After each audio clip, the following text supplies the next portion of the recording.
नमो तस्सा भगवतो अरहतो सम्मा सम्बुद्धस्सा नमो तस्सा नियानिकस्स धम्मस्स नमो तस्सा अट्ठरीय पुग्गला महासंघस्सा। त्रिरत्नमा सादर वन्दना। शासनका उपध्याय आचार्यदेखि लिएर देखाउने सुनाउने सिकाउने सबै गुरुवर भन्तेजीहरूमा सादर वन्दना। गुरुवर भन्तेजीहरूको आशीर्वादलाई शिरोधारण गरी सद्धर्म प्रेमी उपासको उपासिकाहरूमा दिनानुदिनको मङ्गलमयको शुभ मैत्री कामना व्यक्त गर्दै सबैको मङ्गल होस्, भलो होस्, कल्याण होस् भन्ने मङ्गल मैत्रीलाई अगाडि सारी सद्धर्म प्रेमी उपासको उपासिकाहरूलाई आज धम्मपथका धर्मरसहरू र साथै जीवनोपयोगी शिक्षाहरू सवर्ण गरिहेरौँ। अशुभानुपस्सिं विहरन्तं इन्द्रियेषु असंवुतं भोजनं हि च अमतन्यो कुसित हीन वीर्यं तं वे पस्सहति मारो वातो रुखं व दुर्बलम्। शुभानुपस्सं अशुभ आरम्भलाई शुभ हो भनी बारम्बार हेर्ने, बारम्बार विचार गर्ने, यसरी अशुभ भावना आरमण आदिलाई शुभ भनेर बारम्बार हेरेर विहारन्तं विहार गर्छ अथवा बस्छ। साथै इन्द्रियेषु चक्षु आदि गरिएका इन्द्रियहरूमा असंवुतं संयम गर्दैन, नियन्त्रण गर्दैन। साथै भोजनम हि च भोजनमा पनि अमतन्यो मात्र जान्दैन, कुसितं अल्सी आलस्यमा डुबेर बस्छ र साथै हीन वीर्यं वीर्यहीन भएर वा वीर्यहीन भएका तं त्यो व्यक्तिलाई वातो बतासले दुर्बलं दुर्बल भएको रुखं रुखलाई पस्सहति इव ढाले झैं दुर्बल भएको रुखलाई बतासले ढाले झैं मारो बलवान भएको क्लेशमारले पनि पस्सहति बिताउँछ वा डुबाउँछ। अशुभ आरम्भलाई शुभ हो भनी बारम्बार हेरेर बस्ने, चक्षु आदि इन्द्रियलाई संयम नगरी भोजनमा मात्र नजान्ने, वीर्यहीन हुने व्यक्तिलाई जसरी हुरी बतासले दुर्बल भएको रुखका शाखाहरूलाई जरैदेखि उखालेर ढाले झैं मारले पनि बिताउँछ। अशुभानुपस्सिं विहारन्तं इन्द्रियेषु सुसंवुतं भोजनं हि च मत्तन्यो सद्धा आरद्ध वीर्यं तं वे न पस्सहति मारो वातो शैलं व पव्वतं। अशुभानुपस्सिं अशुभ आरम्भलाई अशुभ हो भनी बारम्बार सम्झेर, बारम्बार भाविता गरेर, मनन गरेर, चिन्तन गरेर विहरन्ति विहार गर्दछ यानी बस्दछ। के गरेर बस्छ भन्दा यो अशुभ हो, अशुभ आरम्भलाई अशुभ हो भनेर भाविता गरेर बस्छ रे सद्धर्म प्रेमी उपासको उपासिकाहरू। इन्द्रियेषु चक्षु आदि गरिएका इन्द्रियहरूलाई पनि सुसंवुतं राम्ररी संयम गर्छ। भोजनम हि च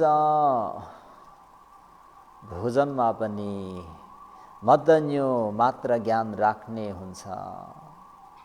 सद्धं त्रिरत्न र कर्म र कर्मको फलमा पूर्ण रूपमा विश्वास भएको र साथै आरद्ध वीर्यं वीर्य कायम राखेको यानी वीर्यले भरिपूर्ण भएका तङ त्यस प्रकारका व्यक्तिलाई वातो हुरी बतासले शिल पब्बतङ पर्वतको ढुङ्गालाई वा पर्वतको ढुङ्गाको पर्वतलाई न पस्सहती इव हल्लाउन नसके जस्तै मारो दुर्बल भएको क्लेशमारले पनि वे अवश्यमेव न पस्सहती डगाउन सक्दैन, बिगार्न सक्दैन, हल्लाउन सक्दैन। अशुभ आरमणलाई अशुभ हो भनी बारम्बार भाविता गरेर विहार गरी बस्छ। चक्षु आदि इन्द्रियलाई राम्रोसँग संयम गर्छ र भोजनमा मात्राको ज्ञान राख्ने श्रद्धावान वीर्यवान भएका त्यस्ता व्यक्तिलाई है जस्तो पर्वतको ढुङ्गा वा ढुङ्गाको पर्वतलाई बतासले हल्लाउन नसके जस्तै मारले बिताउन सक्दैन। इमं धम्मं देशनं सथा सेतव्य नगरे शिशप वने विहरन्तो चूलकाल महाकाल आरभ कथेसि शुभानुपसंग विहारन्तं वा अशुभानुपसंग विहारन्तं आदि गरिएको यो धर्मोपदेशलाई सथा 6 भाग्यले परिपूर्ण भई बक्सेका देव ब्रह्मा मनुष्यहरूका शास्त्र गुरु आचार्य भई बक्सेका सम्मा सम्बुद्ध सेतव्य नगरे सेतव्य नगरको शीश पावनमा विहरन्तो 4 एरिया पद कुशलपूर्वक विहार लिई बक्सेको अवस्थामा चूलकाल र महाकालको कारणमा कथेसी मैत्री र करुणालाई अगाडि सारी सर्वज्ञत्व ज्ञानले उपदेश गरी बक्स्यो। अशुभानुपसिंग शुभानुपसिंग आदि गरिएको धर्मोपदेशलाई सेतव्य नगरको शीर्ष पावनमा बिहारली बक्सिनु भएका भगवान शास्ताले चूलकाल र महाकालको कारणमा सेतव्य नगरमा महाकाल मध्यमकाल र चूलकाल भन्ने 3 जना दाजुभाइहरू बस्दथिए। तिनीहरू व्यापार गरी आफ्नो जीविका निर्वाह गर्दथे, व्यापारी थिए। ती तिनै 3 भाइहरू मध्ये महाकाल र चूलकाल यानी जेठो र कान्छो 2 जनाले शहरमा गाउँमा घुमेर माल सामानहरू जम्मा गर्ने, गाडामा राखेर ल्याउने, मध्यमकाल भनेका माइला भाइ चाहिँ घरमा बसी ल्याएका ती सरसामानहरू बिक्री गर्ने गर्दथे। एक दिन यी महाकाल र चूलकाल 500 गाडाहरूमा सामानहरू राखी यी 2 भाइ श्रावस्ती तर्फ व्यापारको सिलसिलामा निस्के। श्रावस्ती पुगेपछि जितवन बिहारबाट अलिक टाढा सबै गाडाहरू रहेका ती गाडाहरूलाई त्यहीँ रोके र बैलहरूका डोरी फुकाई त्यहीँ बस्ने उनीहरूले मिलाए। साँझतिर सबैलाई अवगत छ श्रावस्ती नगरका दाताहरू हातमा सुगन्धित माला आदि लिएर भगवान शास्ताको धर्मोपदेश श्रवण गर्नको निम्ति हातमा फूलहरू लिएर जितवन बिहारमा गइरहेको देख्नु हुँदाखेरि महाकालले पनि यिनीहरू कहाँ गएका रहेछन् भनेर त्यहाँ सोध्ने गर्नुहुन्छ र भगवान शास्ताको मुखार बिन्दुबाट धर्मोपदेश श्रवणको निम्ति हामी जितवन बिहारतर्फ जाँदैछौँ भन्दा म पनि धर्मोपदेश श्रवण गर्नेछु भनेर भाइलाई त्यहाँ भनेर आफू भगवान शास्ता समक्ष गएर धर्मोपदेश सुन्छन्। भगवान शास्ताले पनि त्यहाँ महाकाललाई देखेर महाकाललाई नै अनुकूल हुने गरी अनुपूर्विक कथाको धर्मोपदेश गर्नुहुन्छ। सद्धर्म प्रेमी उपासक उपासिकाहरू हो। अनुपूर्विक कथा भन्नाले दान कथा, शील कथा, सग्ग कथा, कामानङ आदि नव कथा, पञ्चकाम गुणको दुष्परिणाम सङ्क्लेश आदिको विषयमा भगवान शास्ताले उपदेश गरिदिनुहुन्छ।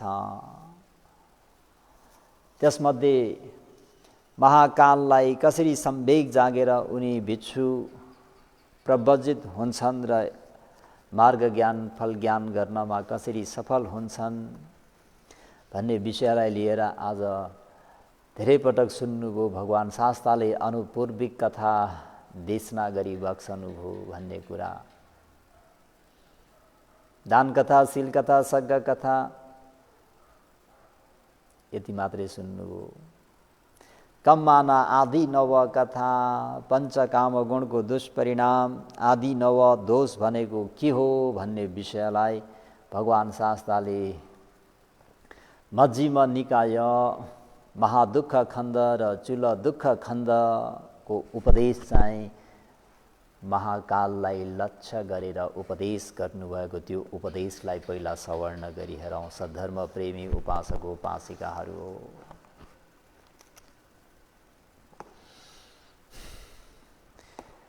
काम विषयको आदि नव दोष भनेको के हो? भिक्षु हो। यहाँ कुनै कुलपुत्रले विभिन्न शिल्पद्वारा जीविका गर्छ, गणित विद्याद्वारा, खेती नाप्ने शिल्पद्वारा, कृषि कामहरू गरेर, खेतीबारीहरू गरेर, कतिले वाणिज्य भन्ने व्यापारहरूबाट आफ्नो जीविका त गर्नु पर्यो। कतिले गोपाल भन्ने, अब गोपाल, अज्जपाल आदि होइन, बाख्राहरू हेर्ने, गाई भैँसीहरू हेर्ने, राजाको सेवा गर्ने, सरकारी कर्मचारीहरू अथवा कुनै शिल्पद्वारा यसरी त्यो आफ्नो जीविको निर्वाह गर्ने क्रममा त्यो व्यक्तिले जाडो गर्मी सहन गर्नुपर्ने हुन्छ। कीट पतंग आदिबाट हुने पीडा सहन गर्नुपर्ने हुन्छ। मेहनत परिश्रम गर्ने क्रममा क्षुधा पिपासा सहेर मरिमेटी काम गर्नुपर्ने हुन्छ। त यसरी मरिमेटी गरेर काम गर्नुपर्नेलाई पनि भगवान शास्त्रले भिक्षुहरू हो, काम विषयको दोष हो, यो यसै जन्ममा देखिन्छ, अति दुःख स्कन्द हो।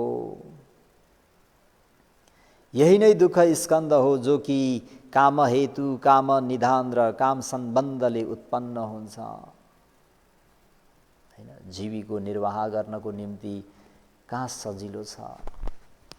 स्वदेशमा मात्र नभएर विदेश जानुपर्ने हुन्छ। के को निम्ति? जीविको यापन गर्नको निम्ति। भिक्षु हो रे, यसरी उत्साहपूर्वक प्रयत्न मेहनत गर्दा पनि उसले भोग सम्पत्तिहरू प्राप्त गर्न सकेन भने ओहो मेरो उत्साह निष्फल भयो, बालुवामा पानी खनाए जस्तो भयो, मेरो मेहनत खेर गयो भनी शोक गर्नुपर्छ, सन्ताप गर्छ, रुन्छ पनि, टाउकोमा हात राखी बिलाप पनि गर्छ। अरे भिक्षु हो, यो पनि काम विषयको दोष हो जो कि यसै जन्ममा देखिन्छ। यही नै दुःख स्कन्द हो, दुःखको समूह हो जो कि कामगुण हेतु, कामगुणको निधान, काम सम्बन्धबाट उत्पन्न हुन्छ। भिक्षु हो, यसरी नै उत्साह र मेहनत प्रयत्न गर्दा उसलाई भोग सम्पत्ति लाभ भयो भने उ त्यो भोग सम्पत्तिबाट वा ती भोग सम्पत्तिहरूको रक्षा गर्नका लागि दुःख दोमनस्य अनुभव गर्नुपर्छ हुन्छ उसलाई। उसले परिश्रम मेहनत गरे मुताबिक त आर्जन गर्यो, आर्जन गरेको ती धन सम्पत्तिहरूलाई फेरि के गर्नु पर्यो भन्दा कसरी सुरक्षित गरेर राख्ने, अन्त त्यहाँनिर पनि दुःख दोमनस्य अनुभव गर्छ, चिन्ता लिन्छ। के यो मेरो धन सम्पत्तिहरू कतै राजाले त हरण गर्ने होइनन् भन्ने यहाँनिर पनि दुविधा हुन्छ सद्धर्मप्रेमी उपासको उपासिकाहरू। किन्ती मे भोगो नेवा राजानो हरे युङ, के यो मेरो धन सम्पत्तिहरू कतै राजाले त हरण गर्ने होइनन्, न चोरा हरेयौँ, कतै चोरले त लैजाने होइनन्, हरण गर्ने त होइनन्, न अग्नि दहेयौँ, कतै आगोले भस्म पार्ने त होइन, न उदगङ वहेयौँ, कतै मैले आर्जित गरेर राखिरहेको त्यति धन सम्पत्तिहरू कतै बाढी पहिरो आएर बाढीले बगाएर लैजाने त होइन, न अप्रिय दायदा हरेयौँ, कतै अप्रिय अनाधिकारी पुरुषहरूले हातमा पार्ने त होइनन्। अधिकार प्राप्त नभएको व्यक्तिलाई अनाधिकारी पुरुष भनिन्छ। सद्धर्म प्रेमी उपासक उपासिकाहरू तस एवं आरक्षातो गोपयतो ते भोग राजानो वा हरन्ती। यसरी चिन्ता लिँदा लिँदै, त्यसरी हेरविचार गर्दा गर्दै, सुरक्षा गर्दा गर्दै पनि के हुन्छ त भन्दाखेरि राजानो वा हरन्ती, राजाहरूले हरण गरेर लान्छन्। चोरा वा हरन्ती, चोरहरूले पनि लुटेर लान्छन्, चोरेर लान्छन्, हरण गरेर लान्छन्। अग्नि वा दहती, आगोले पनि भस्म गराइदिन्छ। उदकं वा वहती, पानीले पनि बगाएर ती धन सम्पत्तिहरू तहस नहस गरिदिन्छ। अपिया वा दायदा वा हरन्ती, अघि भनिएको अप्रिय अनाधिकार पुरुषहरूले पनि आफूले गरिरहेको त्यो सञ्चय गरिराखेको, त्यो थुपारिराखेको, हिफाजत गरिरहेको त्यो सम्पत्तिहरू सबै तहस नहस गरिदिन्छन्। अनि यसैको कारणले ऊ जो मेरो थियो त्यो पनि अब छैन भनी शोक सन्ताप गर्नुपर्ने हुन्छ। रुन्छ पनि, टाउकोमा हात राखी विलाप पनि गर्छ। अरे हरे अब म के गर्ने होला भन्दै सम्मोहित पनि हुन्छ। यो पनि भिक्षु हो, काम विषयको दोष हो, पञ्च अरुण कामगुणको दोष हो, जो यसै जन्ममा देखिन्छ। यही दुःख स्कन्द हो, दुःखको समूह हो, जो कि काम हेतु, काम निधान र काम सम्बन्धले उत्पन्न हुन्छ। त्यति मात्रै कहाँ हो र भिक्षु हो। फेरि काम हेतु, काम निधान र कामको सम्बन्धले के हुन्छ त भन्दाखेरि सद्धर्म प्रेमी उपासक उपासिकाहरू हो। राजानोपि रज्जुहि विवदन्ती, राजाहरू पनि अन्य राजाहरूसँग विवाद गर्छन्, कलह गर्छन्, झैँ झगडा गर्छन्। राजा राजा के हुन्छन्? झगडा गर्छन्। खतियापि खतियेहि विवदन्ती, क्षेत्रीहरूसँगै विवाद गर्छन्, कलह गर्छन्, कलह मचाउँछन्, झैँ झगडा गर्छन्। ब्राह्मणापि ब्राह्मणेहि विवदन्ती, ब्राह्मणहरूसँगै विवाद गर्छन्। तै छट र मै छट, तेरो र मेरो भनेर हो। गहपतिपि गहपतिहि विवदन्ती, गृहपतिहरू एक आपसमा उनीहरू पनि विग्रह गर्छन्, विवाद गर्छन्, कलह गर्छन्, झैँ झगडा मचाउँछन्। मातापि पुत्रेण विवदन्ती, आमा छोरासँग झगडा गर्छन्। पुतोपि माता विवदन्ती, छोरा पनि आमासँग झैँ झगडा कहल गर्छ। आमालाई अपशब्द प्रयोग गर्छ, हात पनि छाडिदिन्छ। पितापि पुत्रेण विवदन्ती, बुबा छोरासँग झैँ झगडा सुरु गर्छन्। पुत्रेपि पितरा विवदन्ती, छोराले पनि आफ्नो जन्मदाता बुबा भन्दैन, बुबाको गल हत्याउन पुग्छ। भातापि भातरा विवदन्ती, भाइ भाइसँग विवाद गर्छन्, कहल गर्छन्, झगडा गर्छन्। भातापि भगिनीया विवदन्ती, भाइले बहिनीसँग कलह मचाउँछ, झगडा गर्छ। भगिनीपि भातरा विवदन्ती, रहेछ धर्म प्रेमी उपासक उपासिकाहरू। त्यो पञ्च अरुण कामगुणको पछि लागेर बहिनीले दाजुसँग के गर्छ, झगडा गर्छ। सहयोपि सहयेन विवदन्ति। यो विवाद त हरेक ठाउँमा, एउटा समाज अर्को समाजसँग विवाद गर्छन्, एउटै समाजमा बसेका त्यो पदको निम्ति झगडा गरिरहेका हुन्छन्। एक र अर्कोमा त्यो कहल मच्चिने कारण के हो, त्यो झैँ झगडा भएको के हो त भन्दाखेरि यो कामको दुष्परिणाम हो बिच्छुहरू हो।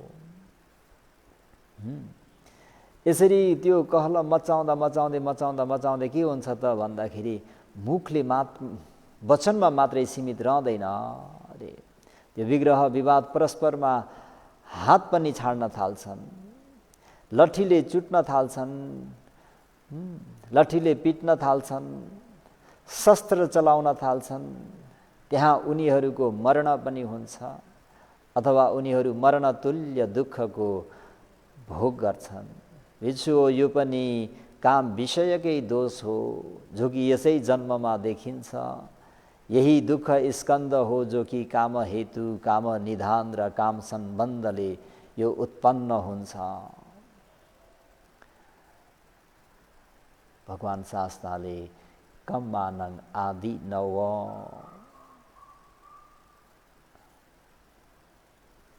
पञ्चकाम गुणको आदि नवलाई बताउँदाखेरि त्यो किन त्यस्तो भएको त भन्दाखेरि त्यो कामको आस्वाद, त्यो कामगुणमा के हुने त भन्दाखेरि स्वाद लिने पृथकजनहरूमा यो स्वभाव उत्पन्न हुन्छ नै। विशेष गरेर पञ्च अरुण कामगुण भन्ने कुरा सबैलाई अवगत छ। चक्षु विज्ञेय रूप इष्टकान्त मनाप, मन लाग्ने हुन्छ, मन पर्ने हुन्छ रूपले, चक्षुले कुनै रूप देख्दाखेरि। प्रिय रूप कामुपसंहिता, राग उत्पन्न गर्ने खालको हुन्छ र रजनीय, चित्तलाई रञ्जित पारिदिन्छ। जब कानले कुनै शब्द सुन्छ, नाकले कुनै गन्ध लिन्छ, जिब्रोले कुनै रस लिन्छ, कायमा कुनै स्पर्श हुँदाखेरि के हुन्छ त भन्दा त्यो सबै शब्द, गन्ध, रस, स्पर्श चाहिँ के हुन्छ त भन्दा इष्ट हुन्छ, कान्ता हुन्छ। मनापा भनेको मन अति नै मक्ख पारिदिन्छ। प्रिय रूप राग उत्पन्न गर्ने खालके हुन्छ र चित्तलाई रञ्जित पारिदिन्छ। त्यो कामको आस्वादले गर्दाखेरि कामको आदि नव दोष के हो भन्ने कुरा उनीहरूले बुझ्न सक्दैनन्। अनि त्यो कुरा पाउनको निम्ति बिच्छुहरू हो।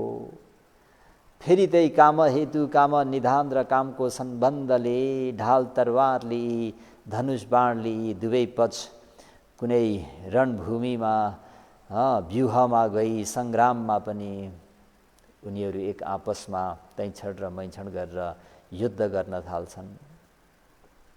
भालाले रोप्छन्, बाणले हान्छन्, तलवारले प्रहार गर्छन्। उनीहरूलाई त्यहाँ भालाले लाग्छ, बाणले लाग्छ, उनीहरूको शिरहरू तलवारद्वारा काटिन्छन्। उनीहरूको त्यहाँ मरण पनि हुन्छ अथवा मरण तुल्य दुःख पनि भोग्छन्। भिक्षु यो पनि काम विषयकै दोष हो, जो यसै जन्ममा देखिन्छ। यही दुःख स्कन्द हो भनेर भगवान शास्त्रले त्यहाँ उपस्थित भएका परिषदहरू मध्येमा महाकाललाई चाहिँ लक्षित गरेर भगवान शास्त्रले अनुपूर्विक कथा, दान कथा, शील कथा, सग्ग कथा र कम्मानङ आदि नव कथा, यो अहिले कम्मानङ आदि नव काम हेतु, काम निधान र कामको सम्बन्धमा घर पनि फोड्छन् सधर्म प्रेमी उपासक उपासिकाहरू। लुटपाट मचाउँछन्, गाउँका गाउँ पनि लुटेर लान्छन्, चार्दो बाटोमा ढुकेर डाका मार्छन्, पर स्त्री गमन गर्छन्। यो सबै के हो भन्दाखेरि काम हेतु, काम निधान, त्यो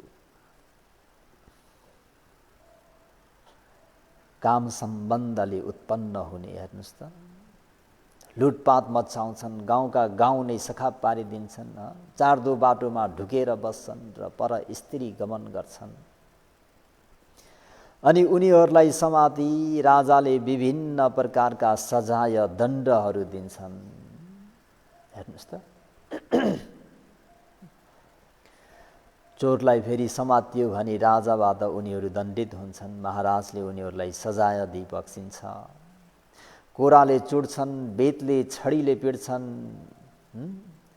आधा फलाम भएको छडीले पिट्छन्, हात खुट्टा के गर्छन्, काटिदिन्छन्, हात काटिदिन्छन्, खुट्टा काटिदिन्छन्, हात खुट्टा काटिदिन्छन्, कान काटिदिन्छन्, नाक काटिदिन्छन्, नाक कान काटिदिन्छन्, हातका बदला हात, आँखका बदला आँख, हैन,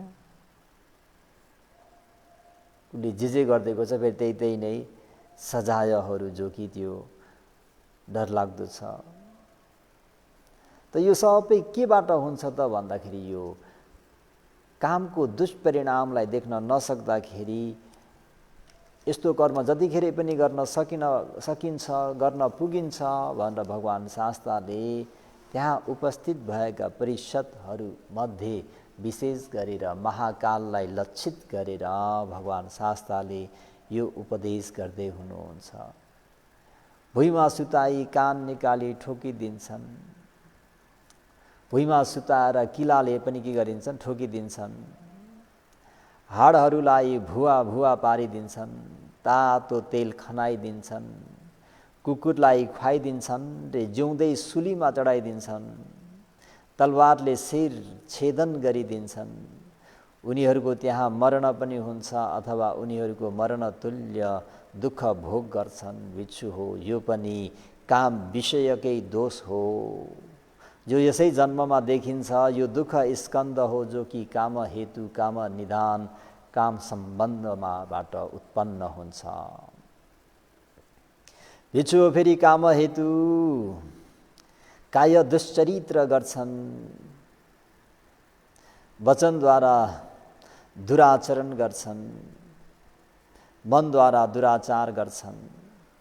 उनीहरू कायद्वारा, वचनद्वारा तथा मनद्वारा दुराचार गरी शरीर छाडी मृत्यु पश्चात अपाय दुर्गति विनी पात्र नरकमा उत्पन्न हुन्छन्। बिच्छु हो, यो पनि काम विषयकै सम्परायिक, अघिसम्म भनेको चाहिँ यही यसै जीवनमै भोग्नुपर्ने, यसै जन्ममा प्राप्त हुने दिट्ठ धम्म भयो। अहिलेको यो चाहिँ सम्परायिक, परलोक सम्बन्धित दोष हो।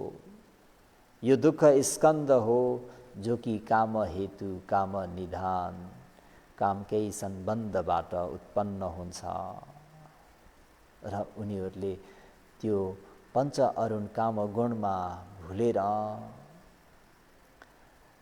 जुन काय दुश्चरित्र, वची दुश्चरित्र र मनोदुश्चरित्रहरू गर्छन्, त्यो मृत्यु पश्चात उनीहरूलाई अपाय दुर्गति विनी पात्र नरकमा उत्पन्न गराउँछ। बिच्छु हो, यो काम विषयको दोष हो। त्यो काम विषयबाट मुक्त हुने गरी आचरण गर्नुपर्ने हुन्छ। कामको यथेच्छा उपभोग गर्ने इच्छाको परित्याग गर्नुपर्छ। त्यसलाई, त्यो इच्छालाई नाश गर्नु नै कामको निश्चरण हो।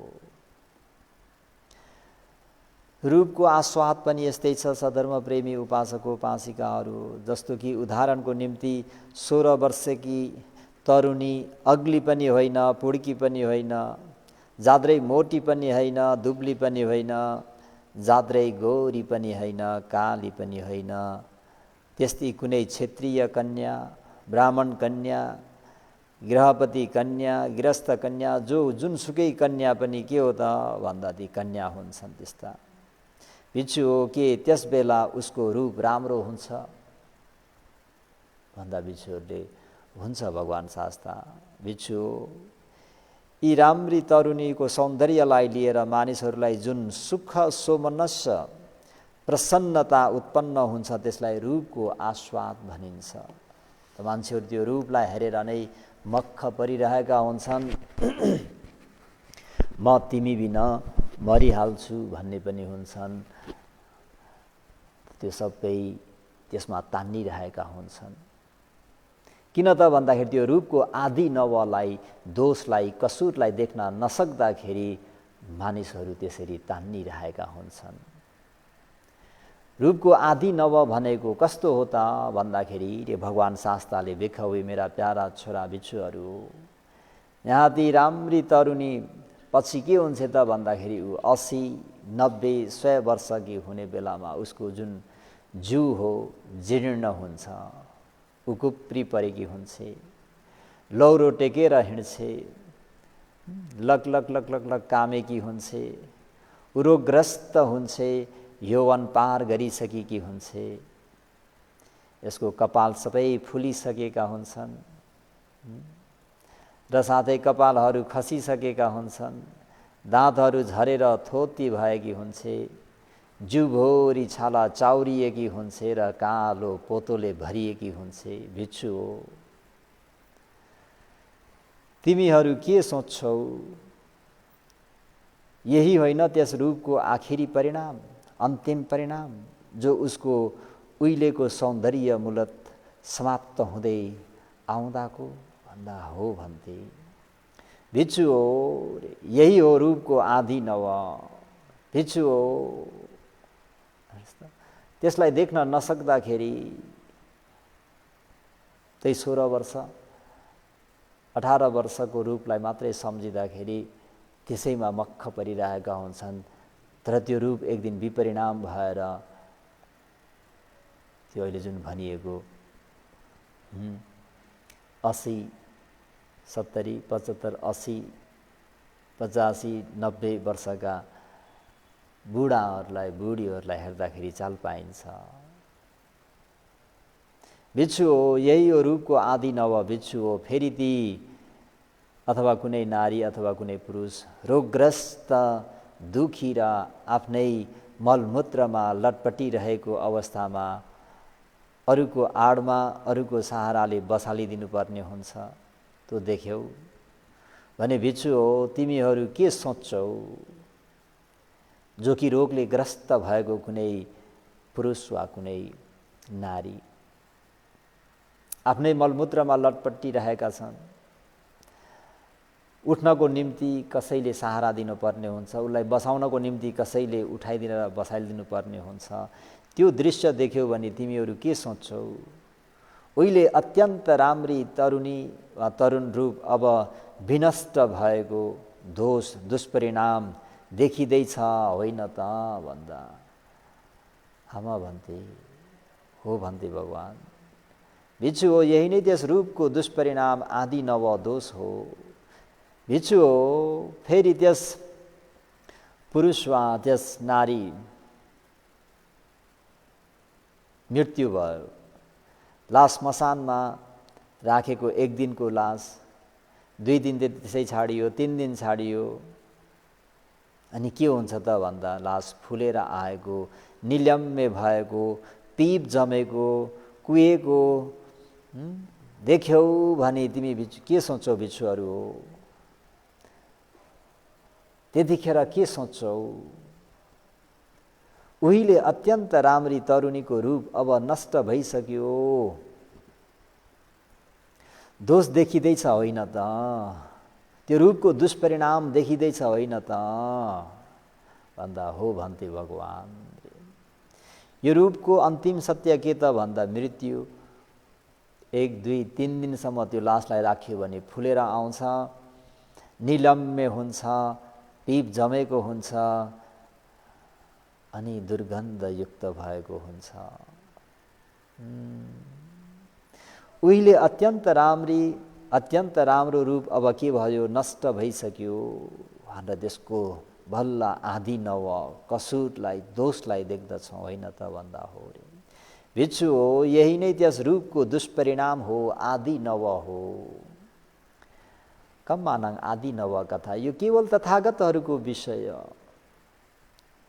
यो अन्य कुनै पनि सम्प्रदायले यो रूपको आदि नवलाई व्याख्या गर्न सक्दैन। कम्मानङ आदि नवको विषय भनेको सम्मा सम्बुद्धहरूको विषय, उहाँहरू स्वयंले आफै साक्षात्कार गरेर देखेर जानेर बुझेर अनि व्याख्या गर्नुभयो भने मात्रै हामीहरूले पनि यो रूपको आदि नव पञ्च अरुण कामगुणको आदि नवलाई सुन्न पाउने बुझ्न पाउने अभ्यास गरेर गएको खण्डमा स्वयं आफैले स्वानुभूति गर्न पाउने। त यो भगवान शास्त्रले अहिले महाकाललाई उपदेश गर्दै हुनुहुन्छ अनुपूर्विक कथा अन्तर्गत कम्मानङ आदि नव कथा महादुःख खण्ड। भिक्षु हो फेरि ती बहिनी भनौ त्यो महिलाको मसानमा फ्याँकिएको लासमा के हुन्छ त भन्दाखेरि कागले ठुङ्गिरहेको हुन्छ, चिलले चोक्ट्याइरहेको हुन्छ, बाँसले लुछिरहेको हुन्छ, गिद्धले कोतारिरहेको हुन्छ, कुकुरले बाघले चितुवाले स्यालले खाइरहेको हुन्छ, अनेक प्रकारका प्राणीहरूले लुछी चुँडी गरिरहेका देख्यौ भने भिक्षु हो तिमीहरूले के सोच्छौ? उहिले अत्यन्त राम्री तरुणीको रूप अब नष्ट भइसक्यो भने त्यो भइसकेको त्यो दोष दुष्परिणाम आदि नव देख्दैछौ होइन त? हो भन्थे। भिक्षु हो त्यसरी नै रूपको दुष्परिणाम आदि नव यही नै हो। यसरी जुन त्यो लासलाई मिल्काइयो, लासमा बाँकी रहेका हाडहरू मासुहरू जोडिएका कङ्कालहरू भइरहेका हुन्छन्, मासुहरू।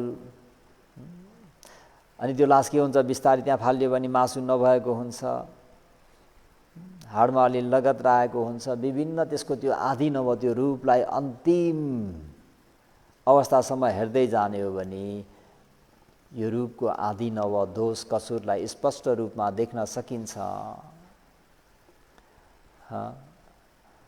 त्यसरी त्यो फालिएको लासलाई हेर्ने हो भने 1 वर्षभन्दा बढी पुरानो थुप्रिएको हुन्छ, सबै के भन्छ धुलो पिठो भएको हाड देख्यौ भने भिक्षु हो तिमीहरू के सोच्छौ?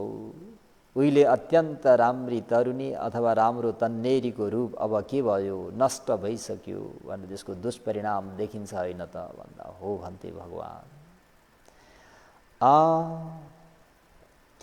त्यो रूपबाट निष्कास, त्यो रूपको निस्सरण भनेको के हो भन्दा भिक्षुहरू हो रूपको यथेच्छा उपभोग गर्ने इच्छाको परित्याग वा त्यसको प्रहाण नाश गर्नु नै रूपको निस्सरण हो भनेर भगवान शास्त्रले कम्मानङ आदि नव कथाको उपदेशमा यसरी चाहिँ विशेष गरेर पञ्च अरुण कामगुणको दोषलाई बताउँदै बताउँदै बताउँदै गएर निखमे आनिसंस यो पञ्च अरुण कामगुणको यो महान जङ्गलबाट निस्किन सकियो भने त्यसबाट प्राप्त हुने फलको आनिसंसहरूलाई बताउँदै जानुहुन्छ। भगवान शास्त्रको त्यो अनुपूर्विक कथा उपदेश सुनेपछि भगवान शास्त्रका अमृतमय उपदेश सुनिसकेपछि महाकालले सोच्न थाले, एक दिन यी सबै श्री सम्पत्ति छाडेर जानुपर्छ। परलोक जाँदा यी छोरा छोरी पत्नी र नाता कुटुम्बहरू कोही पनि साथमा आउँदैनन्। घरमा बसेर के गर्ने, बरु म प्रव्रजित नै हुनु बेस छ भनेर यो उपदेश सुन्ने बित्तिकै महाकालको मनमा विरक्त भएर प्रव्रजित हुने इच्छा भयो। त सधर्म प्रेमी उपासक उपासिकाहरू कम्मानङ आदि नव भनेको त्यो पञ्च अरुण कामगुणको रसास्वाद लिनको निम्ति जुन मानिसहरू व्यापारदेखि लिएर कसरी आफ्नो खाडी मुलुकहरूमा गएर काम गरेर अनमत्तको संसार यात्रामा त्यो कमाउनको निम्ति मानिसहरूले विभिन्न डकैतीहरू लुटपिटहरू गाउँका गाउँहरू सबै यो द्वन्द्वहरू सबै के हो त भन्दाखेरि कम्मानङ आदि नवलाई राम्ररी नबुझेको हुँदाखेरि यो सबै चलिरहेको छ र अनि त्यसका दण्ड सजायहरू भोगिरहेका छन्। त त यो रूपको आदि नवलाई नदेखेको हुँदाखेरि, वेदनाको आदि नवलाई, दोषलाई नदेखेको हुँदाखेरि तपाईँ हामीहरू अनमत्तको संसारमा घुमि नै रहेका छन्। तर जे होस्, अहिले जुन उद्देश्य लिएर भगवान् शास्ताले उपदेश गर्नुभयो, त्यो परिषदको माझमा महाकाललाई देखेर भगवान् शास्ताले अनुपूर्वी कथाको सिलसिलामा कम्मानङ आदि नव कथालाई व्याख्या गरिदिँदाखेरि भगवान् शास्ताको त्यो उपदेशको अन्तमा उहाँलाई एकदमै विरक्त भएर एक दिन यी सबै श्री सम्पत्ति छाडेर जानुपर्नेछ भन्ने उहाँमा सम्वेग जाग्छ। सही प्रकारले देख्न सक्ने, सोच्न सक्ने, बुझ्न सक्ने हुन्छन्। परलोक जाँदा यी मेरा छोराछोरी, पत्नी, नाता कुटुम्बहरू कोही पनि साथमा आउने छैनन्, घरमा बसेर के गर्ने, बरु म प्रव्रजित हुनु नै बेस छ भनेर मनन चिन्तन गरेर पछि भगवान् शास्ताको शासनमा प्रव्रजित भएर कसरी उनले ध्यान अभ्यास गरेर सम्पूर्ण दुःखको भवसागरबाट पार हुन्छन् भन्ने कुरालाई फेरि पछि कर्मले र स्वास्थ्यले साथ दिएछ भने सधर्म प्रेमी उपासक उपासिकाहरूलाई धम्मपद अट्ठकथा, धर्मरस, जीवनोपयोगीमूलक शिक्षालाई कसरी हामीले आफ्नो जीवनमा त्यसलाई उतारेर लागू गरेर आफ्नो यो जीवनलाई सार्थक तुल्याउने र यो पञ्च अरुण काम गुणको दलदले हिलोबाट कसरी मुक्त हुने भन्ने कुराहरू बुझ्दै जाउँ, अभ्यास गर्दै जाउँ भन्दै आजको यस अशुभानुपस्यङ र शुभानुपस्यङ विहारन्तङ भन्ने उपदेशलाई हाती कल्चुमै राखेको छ। त स्वास्थ्यले र कर्मले साथ दिएछन् पछि भनौँला भन्दै आजको यो धर्मदान, धर्मपूजा गरेको कुशल पुण्यको प्रभावले निर्वाणलाई साक्षात्कार गर्ने हेतु बनोस्। सबै सत्वहरूले यो पुण्यलाई अनुमोदन गर्न सकुन् र उनीहरूको पनि जाति जरा व्याधि मरणबाट मुक्त हुने एउटा हेतु बनोस् भन्दै आजको उपदेशलाई यही नै अन्त गर्न चाहन्छु। भवतु सब मङ्गलम। साधु साधु साधु।